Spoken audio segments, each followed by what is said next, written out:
രാവിലെ എണീച്ച് വന്നപ്പോൾ തന്നെ നല്ല സുഖമായ ഒരു കാഴ്ച. ഇഡ്ലി ദോശയുടെ മാവ് നല്ല രീതിയിൽ പൊങ്ങിയിരിക്കുന്നു. ആഹാ, ഇത് കാണുമ്പോൾ തന്നെ ഒരു സുഖമാണ് കേട്ടോ.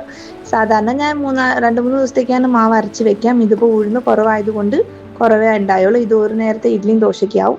അപ്പം നമുക്ക് അടിപൊളിയായിട്ടുള്ള ഒരു സാമ്പാർ ഉണ്ടാക്കാം. എൻ്റെ മക്കൾക്ക് ഇഡ്ലി സാമ്പാർ ചട്നിയുടെ കോമ്പിനേഷൻ ഭയങ്കര ഇഷ്ടമാണ്. അപ്പോൾ സാമ്പാർ ഉണ്ടാക്കിയാൽ കാലത്ത് അവരുടെ ലഞ്ച് ബോക്സിനാവും, ഉച്ചയ്ക്ക് ഞങ്ങൾക്കുള്ള ഫുഡിനാവും. അപ്പോൾ ഒറ്റയടിക്ക് അങ്ങോട്ട് കുക്കിംഗ് അങ്ങോട്ട് കഴിയുമല്ലോ. അപ്പോൾ പിന്നെ നല്ല ഒരു സാമ്പാർ, പരിപ്പ് കഴുകി മുരിങ്ങാക്കോൽ ഇട്ടിട്ടോ. മുരിങ്ങാക്കോൽ കടയിൽ നിന്ന് വാങ്ങിച്ചതല്ല, ചെടി ഞങ്ങളുടെ അല്ലട്ടോ, തൊട്ടപ്പുറത്തെ വീട്ടിലത്തെ ചേച്ചിയാ. പക്ഷെ ആ മരം ചാഞ്ഞു നിൽക്കുന്നത് ഞങ്ങളുടെ വീട്ടിലത്തെ ടെറസിലാണ്. അപ്പൊ അതിന്റെ അവകാശം ഞങ്ങൾക്കല്ലേ.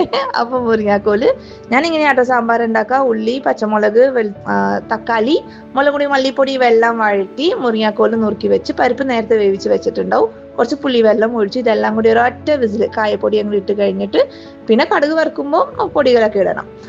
അപ്പോഴാണ് എൻ്റെ മോൻ എണീറ്റ് വന്നപ്പോൾ എന്നെ ഒന്ന് സഹായിച്ചതാണ് ഒരു തേങ്ങ പൊതിക്കാൻ ഇഡ്ലിക്കുള്ള ചമ്മന്തിക്ക് വേണ്ടിയിട്ട്. അപ്പോൾ ഇഡ്ലി നമുക്ക് ആവിയിൽ വേവിച്ചെടുക്കാം.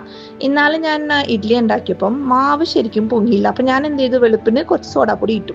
സോഡാപ്പൊടി ഇട്ട് കഴിഞ്ഞ് കുറച്ച് പൊങ്ങിയപ്പം അത് മഞ്ഞ കളറായിട്ട് മാറി ഇഡ്ലി. അതെന്താണെന്ന് അറിയില്ല, അതൊരു പണി പാളി. പിന്നെ കടയിൽ നിന്ന് ഇഡ്ലിയൊക്കെ മേടിച്ചിട്ടാണ് ഒരു ഫംഗ്ഷന് ഞാനത് റെഡിയാക്കിയത്. അപ്പോൾ ഇഡ്ലി സെറ്റായി. ഇനി ഇത് സാമ്പാറിന് വേണ്ടിയിട്ടുള്ള കടുക് വറുത്ത് ഇച്ചിരി സാമ്പാർ പൊടി ഇട്ട് കഴിഞ്ഞാൽ ഒരു തള അടിപൊളി മുരിങ്ങാക്കോല് സാമ്പാർ തയ്യാർ. എൻ്റെ മോളുടെ ലഞ്ച് ബോക്സ്, ബ്രേക്ക്ഫാസ്റ്റ് ബോക്സ് റെഡിയാണ്.